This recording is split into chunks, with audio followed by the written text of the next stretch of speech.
So, habang naghihintay pala kami ng anak ko sa bagong bed namin kasi nga i-deliver na ngayon, lambing-labihan mo na at ito na nga guys, pinapas forward ko na. Kasi nga medyo mahaba-haba itong video na to, so sa nakita niyo naman, diba?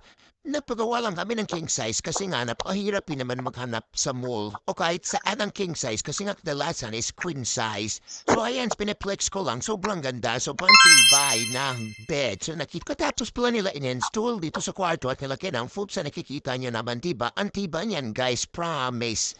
At ang sobrang ganda, kumuha na din ako ng bagong bedsheet kasi nga, lagyan na natin kasing hirap naman matulog kung walang bedsheet, diba? So parang ang sagwa. So ayan sa nakikita Yun. niyo naman, grabe. Ang tibay talaga. As ang decision nakikita namin sa mall talaga is queen size. Tapos, hindi naman sa ano ako ha. Kasi chinecheck din namin, parang hindi talaga matibay.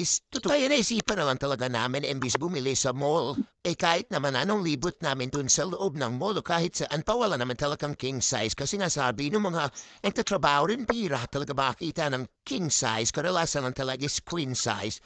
So alam niyo naman guys, ang laki din namin tao, so hirap talaga lalo na pag may anak ka talaga. Ang hirap talaga, hindi kami magkakasya lang. Maganda talaga ang king size, guys, kasi malaki. And then pag may anak talaga kayo, kahit pa dyan, magiging helicopter dyan pa, ikot-ikot yan, Yun. hindi talaga kayo mahulog kasi nga malaki talaga siya.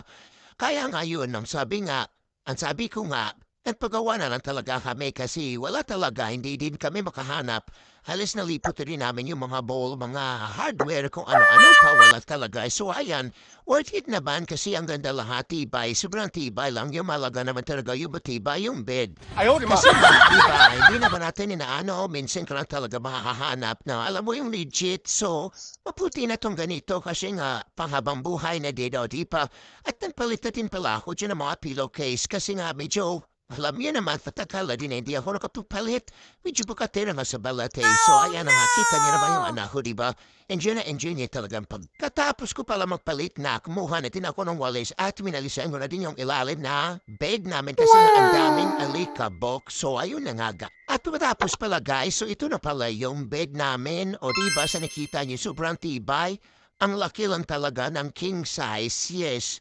Parang kahit 5 tao dito is magkakasya talaga. So ayan sa nakikita niya naman yung anak ko, ayan, o diva feel na feel niya talaga. Sobrang saya niya kasi sabi niya, mahatulog na daw siya sa bed kasi nga dati hindi pa kami wala kaming bed. So ayun na nga guys, so tingnan nyo naman, o diba worth it lahat. O ano pang inintay nyo, mapagawa na din kayo. Bye!